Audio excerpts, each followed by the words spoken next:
तुम्ही पाहत आहात MCN न्यूज मराठी। निसर्गाचे अनेक आश्चर्य चमत्कार भूगर्भातील होणारे बदल आपल्याला बऱ्याचदा पाहायला मिळतात। असेच एक भौगोलिक आश्चर्य बुलढाणा जिल्ह्यात पाहायला मिळते, जे म्हणजे गारगोट्यांचा डोंगर, जो नागरिकांसाठी कुतूहलतेचा विषय ठरत आहे। बुलढाणा जिल्ह्यातील अजिंठा पर्वतरांगेचा हा खामगाव तालुक्यातील लाखनवाडा येथील परिसर, या डोंगरावरील काही भागात गारगोटी हा दगडाचा एक प्रकार मोठ्या प्रमाणात पडलेला आढळून येतो। डोंगरावर या गारगोट्यांची अक्षरशः चादर पसरलेली दिसते। या ठिकाणी खोदून पाहिल्यास जमिनीच्या आत हा दगड दिसत नाही, तर डोंगरावरील हा परिसर सोडला तर इतर ठिकाणी देखील हा गारगोट्या दिसत नाहीत। त्यामुळे ह्या ठिकाणीच एवढा मोठा खच पडला कसा, या गारगोट्या एवढ्या मोठ्या प्रमाणात आल्या कुठून, हा एक आश्चर्यच आहे। हा गारगोटी नावाचा प्रकार जुन्या काळी अग्नी निर्माण करण्यासाठी वापरत होते, त्याला ग्रामीण भागात चकमक असे म्हणत होते। तर अजून देखील काही प्रमाणात जंगलात भटकंती करणारे समूह याचा अग्नी निर्माण करण्यासाठी वापर करतात। अशाच प्रकारचे काही दगड अजिंठा, वेरूळ यासारख्या पर्यटन स्थळी विक्रीसाठी देखील असतात, ज्याला विदेशी पर्यटकांकडून चांगल्या पद्धतीने मागणी असते। या ठिकाणी भूगर्भातील काही बदल आणि हालचाली ह्या नक्कीच असाव्यात असे कयास लावले जात आहेत। याकडे परिसरातील नागरिक कुतूहलतेचा विषय म्हणून तर काही नैसर्गिक आश्चर्य चमत्कार म्हणून देखील पाहत आहेत। त्यामुळे या सर्व परिसराची भौगोलिक शास्त्रज्ञांकडून चिकित्सा होणे गरजेचे आहे। MCN न्यूज मराठीकरिता शेख अजीज मोहम्मद, बुलढाणा।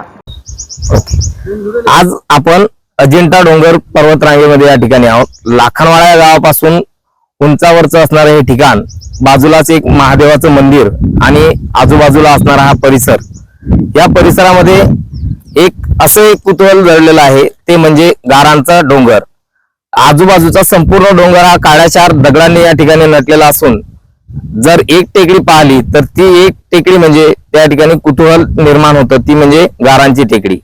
आज संपूर्ण परिसरामध्ये मोठ्या प्रमाणात गारा या ठिकाणी आहेत आणि आजूबाजूचा प्रदेशात जर डोंगर पाहिला तर त्याच्यावरती काळेशार दगड आपल्याला दिसतात। जेव्हा पाऊस या ठिकाणी पडतो आणि पावसामुळे हा संपूर्ण परिसर नटलेला असतो, त्यावेळेस या गारांचं मोठ्या प्रमाणात त्या ठिकाणी सौंदर्य खुलून येतं आणि हे सौंदर्य खुलण्याचं कारण म्हणजे ह्या गारा।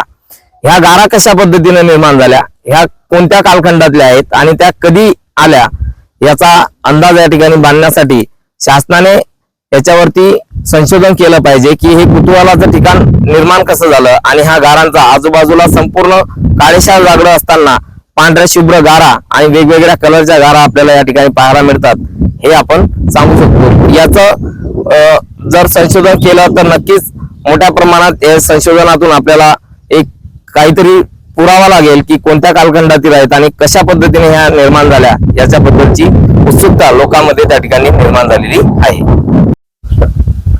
अजिंठा पर्वतच्या रांगेमध्ये असलेल्या आमच्या या डोंगराळ भागामध्ये आमच्या गावाच्या शेजारी, लाखनवाडा गावाच्या शेजारी असलेला हा डोंगर म्हणजे एक मन मोहून घेणारा डोंगर आहे। आपण जिकडे तिकडे पाहिलं तर मोठमोठे दगड दिसतील, मात्र आमच्या या डोंगरामध्ये शुभ्र गाराने गच्च भरलेला डोंगर आहे।